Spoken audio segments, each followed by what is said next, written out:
لیکن جو اصل موضوع جس کی جانب توجہ دلائیں وہ یاد رکھیں کہ اس مہینے میں اللہ سبحانہ و تعالیٰ نے ہم سے کیا مانگا، واجب کے طور پر، مستحب کے طور پہ نہیں۔ تلاوت قرآن وہ مستحب ہے، باقی یہ جتنی چیزیں ہیں یہ بھی مستحب ہے۔ ہم سے اصل میں کیا مانگا ہے کہ جس کے لیے ماہ رمضان وہ ہے روزہ، اور اس جانب ہمیشہ ہم توجہ دلاتے چلے آئے، اور عموماً جتنے بھی اسلامک سینٹرز ہیں وہاں پر توجہ دلاتے ہیں کہ ماہ رمضان میں کوشش کریں کہ لوگوں کا غسل، وضو، نماز، لیکن سب سے بڑھ کے خود ان کا روزہ صحیح ہو جائے۔ اصل ذمہ داری یہاں پر بیٹھنے والی کی یہ ہے کہ نیچے والوں کو کہ جو سن رہے ہیں ان کے روزے صحیح کریں، نہ یہ کہ شب قدر آئے تو قرآن پہ ہاتھ لگانا حرام ہو۔ کیا ایسا ہو سکتا ہے کہ شب قدر میں قرآن پہ ہاتھ لگانا حرام ہو؟ کیا ایسا ہو سکتا ہے کہ شب قدر میں مسجد میں جانا حرام ہو؟ بالکل ہو سکتا ہے ایسا۔ وہ کب ہوتا ہے؟ ایک بہت بڑی تعداد ہمارے یہاں حج کرتی ہے اور ان کا خانہ کعبہ میں جانا حرام ہوتا ہے، وہ بیچارے سوچتے ہیں حج کیا ہے، حج نہیں کیا۔ وجہ کیا ہے؟ حج کی شرائط میں سے اہم ترین شرط یہ ہے کہ اس کا غسل صحیح ہو۔ معصومین کی بارگاہ میں لوگ جاتے ہیں، سمجھتے ہیں ثواب کما رہے ہیں، جب درحالی کے زری کے پاس جانا ان کا حرام ہوتا۔ ہم نے ایک دفعہ ایک زیارت کے سفر میں جب بصرے سے بائی روڈ آ رہے تھے، دبئی سے بصرہ، ظاہراً بصرے سے جب بائی روڈ آ رہے تھے تو راستے میں رک کے تفصیل سے غسل کے مسائل بتائے۔ اس میں جو چند لوگ تھے، بعض ہمارے مومنین، وہ بعد میں کہنے لگے دبئی میں ایک دفعہ کہ آپ نے ایک دفعہ زیارت کے سفر میں عجیب و غریب موضوعات ڈسکس کیے تھے۔ میں نے کہا کیا مثلاً؟ کہنے لگے زیارت کا سفر تھا اور آپ غسل کی چیزیں بیان کر رہے تھے۔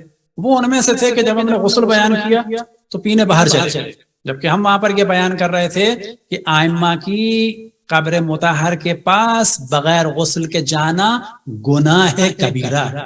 ان کا ادب یہ ہے کہ ہم غسل۔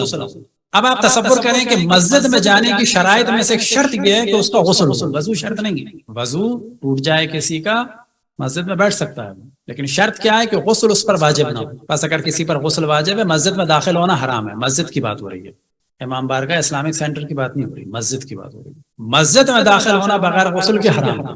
مسجد النبوی اور مسجد الحرام بطور اولا، یعنی جہاں پہ خانہ کعبہ ہے، مسجد الحرام، ائمہ علیہ السلام کے حرم میں بھی داخل ہونا حرام۔ اب آپ بتائیے کہ زیارت کے سفر میں زائرین کو جو سب سے اہم مسئلہ ہمیں بتانا چاہیے، کیا بتانا چاہیے؟ کہ بابا آپ کا اندر داخل ہونا صحیح نہیں ہوگا اگر نہیں آتا، لیکن ہم یہ نہیں کہہ سکتے کہ جی اس کو نہیں آتا یا اس کو نہیں آتا یا اس کو نہیں آتا۔ یہاں پہ کیا کہنا چاہیے کہ بھائی ہم بیان کر رہے ہیں جنرل پبلک کے لیے جو یہاں بیٹھی ہے یا جو یہاں نہیں بیٹھی ہے، بچوں کے لیے، بڑوں کے لیے۔ ہم یہ نہیں گمان کر رہے کہ جو سامنے بیٹھے ان کو نہیں آتا، یہ تو گناہ ہے ایسا سوچ، لیکن بالآخر بتانا ہوگا۔ اسی طریقے سے قرآن مجید کو ہاتھ لگانا بغیر وضو کے اس کے حروف کو اور بغیر غسل کے حرام۔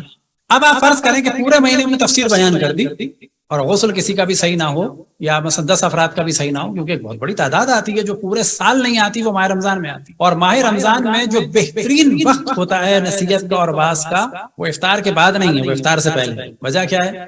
یہ ہمارا تجربہ ہے، وہ 10 منٹ بہت افضل ہوتے ہیں، افضل الساعات۔ سب کو پتا ہے کہ یہ بولے یا نہ بولے کھانا نہیں ملنا، یہ بولے یا نہ بولے اس وقت ہمیں بیٹھنا ہے، سننا ہے کچھ نہ کچھ۔ تو جو سب سے اہم کام ہے وہ یہ ہے کہ روزہ صحیح جائے۔ اب یہاں پر جو ہماری ماشاءاللہ میڈیا کی ٹیم ہے، ان سے ہماری گزارش ہے کہ جو ہمارے غسل کے، وضو کے اور خصوصاً روزوں کے مسائل ہیں، اس کو اگر آپ لوگ فیس بک پر یا یوٹیوب پر جو یہاں کا چینل ہے اس پر، یا مومنین کو باقاعدہ بھیجیں، یا اگر آپ کا واٹس ایپ کا گروپ ہے تو ان کو بھیجیں، توجہ دلائیں۔ وجہ کیا ہے کہ اب جو روزہ آنے والا ہے، اس سے پہلے ہر مومن پر واجب ہے کہ وہ اتنے مسائل جانتا ہو کہ جو اس پر جاننا واجب ہے۔ مثال کے طور پر مردوں پر واجب نہیں ہے خواتین کے مسائل جاننا، اسی طریقے سے کسی کو سفر کرنا ہے تو اس پر واجب ہے کہ سفر کے مسائل جاننا۔ بس ہم پر واجب کیا ہے؟ پہلے روزے سے پہلے ہم جان لیں کہ روزہ صحیح کیسے، نہ یہ کہ 25ویں روزے میں پتہ چلے کہ ہمارے سارے واجب۔ تو 7 غسل ہیں کہ جو واجب ہیں۔ عموماً یہ چیزیں بیان کرتے میں لوگ گھبراتے ہیں، مگر اس کے بغیر کچھ نہیں ہوگا۔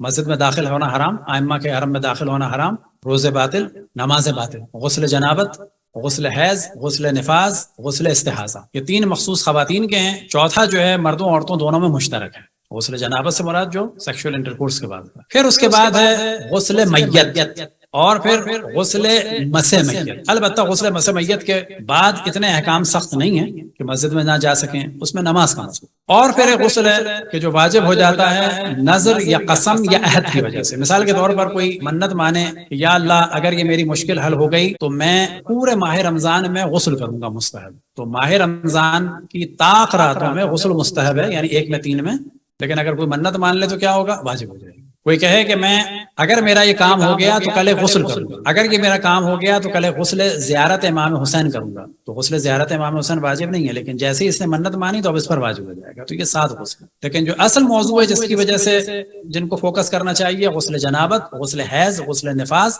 غسل استحاضہ، یہ وہ موضوعات ہیں جن کی وجہ سے عبادتیں خراب ہو جاتی ہیں۔ اب ہم توجہ دلائیں کہ اس غسل کو فقط اتنا سادہ نہ سمجھا جائے، یا وضو کو، حتیٰ اس کے ذریعے سے خداوند تبارک و تعالی عدل اور انصاف چاہتا ہے۔ یعنی ہم غسل کر رہے ہیں بند غسل خانے میں، اس کے ذریعے سے عدل و انصاف، ہاں اس کے ذریعے سے آیا غسل انڈیویجول عبادت ہے، کہا جائے گا قطعاً انڈیویجول ہے، لیکن اس کا تعلق جو ہے وہ انسانوں سے۔ وہ کیسے؟ وہ ایسے جس برتن سے غسل اور وضو کیا جائے، جس پانی سے غسل و وضو کیا جائے، جس جگہ یہ غسل اور وضو کا پانی گرے، جس جگہ یہ غسل اور وضو کا پانی بہہ کے جائے، وہ ساری جگہیں غصبی نہ ہوں۔ یعنی اگر کسی ہوٹل میں ہم رکیں، کرایہ دینے کا ہمارا ارادہ نہیں ہے اور ہم غسل کرتے ہیں، باطل۔ نتیجہ کیا ہوگا؟ ساری نمازیں باطل، سارے روزے باطل۔ اب کوئی کہے گا اللہ کا شکر ہے ہم تو ایسا نہیں کرتے، ہاں نہیں کرتے، لیکن ایک جرم ایسا ہے کہ جو ہمارے کلچر کا حصہ ہے، اور بڑے بڑے لوگ اس میں پریشان ہیں۔ خداوند تبارک و تعالیٰ کا لاکھ لاکھ لاکھ شکر ہے کہ اللہ نے ہمیں وہ جھنجٹ ہی نہیں دیا۔ وہ پتہ ہے جھنجٹ کیا ہے تو بڑی نعمت وہ بھی، اگر وہ جھنجٹ سے پاک ہو تو وہ باپ دادا کی پراپرٹی۔ اگر دادا کی پراپرٹی ہمارے باپ کے پاس ہے تو کیا کبھی ہم نے سوال کیا کہ یہ سب کچھ ہمارے باپ کے پاس کیوں ہے؟ ہماری پھوپیاں بھی تو دادا کی بیٹیاں تھیں۔ کہا جاتا ہے جی معاف کرا لیا، کوئی معاف نہیں کراتا، غنڈہ گردی ہوتی، کوئی دل سے معاف نہیں کرتا، زبردستی ہوتی، اور عام طور پہ معاف بھی نہیں کرا، ڈاکہ ہوتا ہے۔ اب اگر ہم یہ دیکھ رہے ہیں کہ ہمارے باپ کا گھر وہ گھر ہے کہ جس میں پھوپیوں کا حق مارا ہوا ہے، یہ گھر وہ ہے کہ جس میں غسل و وضو نہیں ہوتا۔ کیوں کہ غصبی کی ایک قسم یہ ہے کہ وہ گھر کے جس میں سے کسی کی میراث کو مارا جائے۔ اب آپ تصور کریں کہ انڈیا پاکستان میں کتنے ایسے گھر ہوں گے، اسی وجہ سے ہم شکر کر رہے ہیں، کتنے ایسے گھر ہوں گے کہ جس میں پھوپھیوں کے حق مارے گئے۔ کیا کہا جاتا ہے کہ گھر کس کا ہوتا ہے؟ بیٹوں کا۔ کس نے کہا ہے بیٹوں کا ہوتا ہے؟ رجواڑا سسٹم ہے ہمارے یہاں۔ ہاں، گھر اور گھر کی ہر چیز، کارخانہ اور کارخانے کی ہر چیز میں بیٹیوں کا حق ہے۔ لیکن ہمارا کلچر کیا کہتا ہے؟ گھر کس کا ہے؟ بیٹیوں کا۔ البتہ بیٹیوں کے حق پہ ڈاکہ ڈالنے کے لیے سب سے زیادہ بیٹوں کا مددگار کون ہوتا ہے؟ وہ پتہ ہے؟ مائیں۔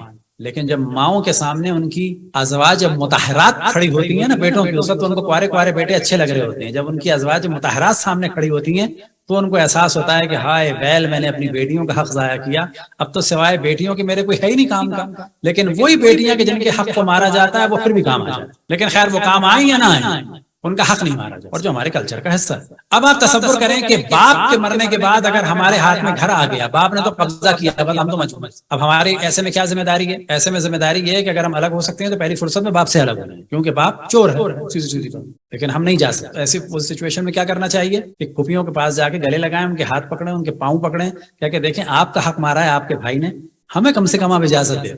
لیکن عام طور پہ کیا ہوتا ہے کہ جب باپ بہنوں کا حق مارتے ہیں تو بچے اور زیادہ مخالف ہوتے ہیں اپنی پھوپھیوں، کیونکہ وہ سمجھ رہے ہوتے ہیں کہ جی وہ ہماری دشمن ہے، جبکہ دشمن نہیں ہے، اصل میں تمہارا باپ دشمن ہے، نہ کہ تمہاری پھوپھیاں دشمن ہے، تمہارا باپ دشمن ہے، تمہارا باپ چور، تمہارے باپ نے گناہ کیا ہے، پھوپھیوں نے گناہ نہیں کیا۔ پھوپھیاں اگر کچھ کہہ رہی ہیں تو بیچاری غصے میں کہہ رہی ہیں، ان کا حق ہے، اس سے زیادہ حق ہے، اس سے زیادہ حق کا کورٹ میں لے جانا چاہیے تھا تمہارے باپ کا، اس سے زیادہ حق تھا کہ پولیس کے ذریعے سے تمہارے باپ کے گھر کو تقسیم کروانا چاہیے، شرعاً ان کو قطعاً حق۔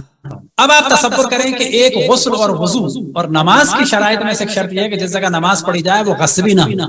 بس غصبی گھر اگر ہم شریعت پہ عمل کرتے ہوں تو کسی کرائے کے گھر پہ ہم قبضہ کبھی نہیں کریں گے۔ اگر ہم شریعت پہ عمل کرتے ہوں تو کبھی کسی کا کرایہ نہیں ماریں گے۔ اگر ہم شریعت پہ عمل کرتے ہوں تو کبھی یہ نہیں کریں گے جو انڈیا پاکستان میں ہوتا ہے کہ 30 سال سے رہ رہے ہیں اور 50,000 والے گھر کا کرایہ کورٹ میں جا رہا ہے کتنا؟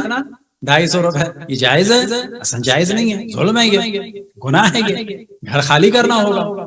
یہ نہیں چلتا کوٹ ووٹ کی بات، گھر خالی کرنا ہوگا، بہنوں کا حق دینا ہوگا، ماں کا حق دینا ہوگا۔ آپ کو تعجب ہوگا کہ جب جوان بیٹے ہوتے ہیں تو سب سے پہلے ماں کا حق مارتے ہیں، بیٹیاں تو پھر بھی لے لیتی ہیں، ماں کو تو کہتے ہیں 80 سال کی ماں کیا کرے گی، کیا کرے گی، اس کے شوہر کا حق ہے، تمہیں تمہارے باپ کا حق ملا، اس کو اس کے شوہر کا ملے گا، جو چاہے کرے، حج کرے، زیارت کرے، پان کھائے، تفریح کرے، ماں کی ذمہ داری ہے، ماں کی مرضی ہے، جو چاہے کرے۔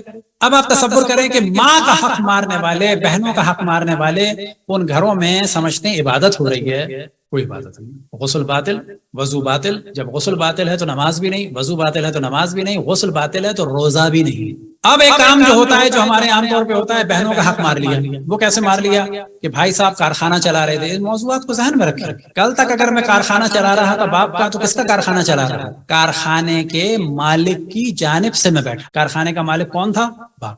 جیسے ہی باپ کی موت ہوئی ہے، اب میں اس کارخانے میں نہیں جا سکتا جب تک کہ یہ سارے مالک مجھے اجازت دیں. کیونکہ کل میں کارخانے کے مالک کی اجازت سے کارخانے کے مال میں تصرف کر رہا تھا، یعنی بیچ رہا تھا، خرید رہا تھا. مجھے باپ نے اتھارٹی دی تھی. باپ کے مرنے کے بعد اتھارٹی ختم ہو گئی. اب کارخانے کی اتھارٹی کس کے پاس ہے؟ ماں کے پاس ہے، ہمارے بھائیوں کے پاس ہے، چاہے وہ چھوٹے کیوں نہ ہو، چاہے وہ 8 سال کا کیوں نہ ہو، اور ہماری بہنوں کے. ہماری بہنیں یہ کہہ سکتی ہیں کہ آپ کارخانے میں نہ جائیے گا، کوئی ڈیلنگ نہ کیجیے گا، سویم کے بعد میں خود آؤں گی. ہے بہن کو حق؟ بالکل حق.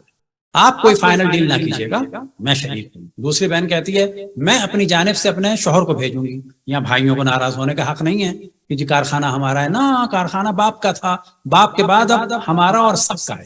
اب اگر یہاں پہ کسی کا حق مانا جاتا ہے تو سمجھ لیں کہ غسل کا ایک مسئلہ ہے. کتنا سادہ سا بظاہر لگتا ہے، لیکن اب آپ تصور کریں تو آپ کو احساس ہوگا کہ بہت سارے لوگوں کا سالوں سے غسل نہیں ہو رہا ہے. جب غسل نہیں ہو رہا ہے تو نمازیں نہیں ہو رہی ہیں. جب غسل نہیں ہو رہا ہے تو اگر وہ اسی غسل کے ساتھ گئے ہیں حج اور عمرے کے لیے، تو وہ سب بھی ان کا باطل ہے. اب آپ کہیں گے وہاں جا کے ہوٹل لے لیا. ہاں، اب اگر فرض یہ کر لیتے ہیں کہ بہنوں کا حق بنا تھا کہ جو بھائی چھپا لیتے ہیں عام طور پہ 50 لاکھ، ہم نے بہنوں کو کیا بتایا کہ جی ہاں ابا کا بنا ہے، میں نے حساب لگایا 10 لاکھ ہے تمہارا، اور گلے لگا کے خوب ہل ہل کے روتے ہیں. وہ سمجھتی ہیں کہ جیسے بھائی ہمارا جو ہے وہ محبت کر رہا ہے، جبکہ بھائی جو ہے پکا بھائی ہے، بمبئی کا ڈاکو ڈون. اب آپ نے 50 کی جگہ اس کو اگر 25 دے دی تو یہ جو آپ کا لاکھ تھا، فرض ہے 50 لاکھ کی جگہ آپ نے 25 دے دی، آپ کا بنا تھا فرض کریں 1 کروڑ. یہ 1 کروڑ بھی آپ کے لیے جائز نہیں ہے جب تک کہ آپ وہ نہ دیں. یعنی ہم نے یہ والا حصہ مار لیا، اپنے والے حصے سے ہم گئے حج اور زیارت کے لیے، تو کہا جائے گا اس والے پیسے سے جو آپ نے ہوٹل بک کیا، اس والے پیسے سے جو آپ نے حج زیارت کی، یہ بھی بیکار. اب آپ تصور کریں کہ ایک شرط ہے غسل کی کہ جس برتن سے غسل کیا جائے، جس پانی سے غسل کیا جائے، جس جگہ کھڑے ہو کے یا بیٹھ کے غسل کیا جائے، جس جگہ غسل اور وضو کا پانی گرے اور جس جگہ بہہ کے جائے، اس میں کسی کا حق نہ مارا گیا. تو کوشش کریں کہ اپنی آل اولاد کو دوسروں کو غسل کے بارے میں بتائیں، اپنے دوستوں کو بتائیں. اور جیسا کہ ہم نے توجہ دلائی کہ جو ہمارے غسل وغیرہ کے لیکچر ہیں، اس کو اس میں آگے جو ہے اگر اپلوڈ کریں تو بہتر ہوگا. نہ یہ کہ ہمیں ضرورت ہے، تاکہ خود آپ کو ثواب ملے گا، اپنے دوستوں کو احباب کو بھیجیں. اسی طرح سے ماہ رمضان کے جو مسائل